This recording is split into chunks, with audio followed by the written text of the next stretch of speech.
Mais il n'était pas arrogant. Il exerçait son don avec une solennité sereine.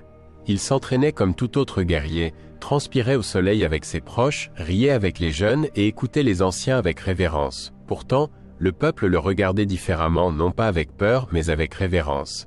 Il était un pont entre la terre et l'esprit, un fils du sol qui portait le ciel dans ses eaux.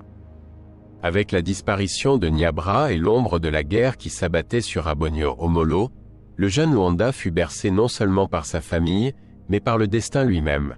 La tâche de l'élever incomba à Rapondi, sa grand-mère, une matriarche dont l'âme était taillée dans la même pierre qui avait façonné les montagnes. Son visage portait les rides des saisons, et ses yeux reflétaient la profondeur des histoires racontées à la lueur du feu sous les acacias. Rapondi n'était pas seulement une soignante. Elle était la gardienne des traditions ancestrales, un réceptacle de la mémoire sacrée. Entre ses mains, Luanda était plus qu'un enfant.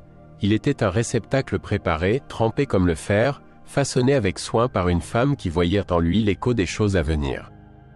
Elle lui apprit à marcher pieds nus pour qu'il puisse sentir le pouls de la terre. Elle lui murmura les noms des étoiles et des rivières, des guerriers qui l'avaient précédé, et des esprits qui observèrent en silence depuis le royaume invisible. « Le monde que tu vois n'est que la moitié du monde, » lui dit-elle un jour, alors qu'ils étaient assis sous la lune.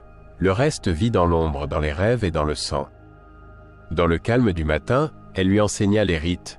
Comment saluer les ancêtres par des libations versées dans la terre, comment parler au vent, comment déchiffrer la danse des flammes dans l'âtre.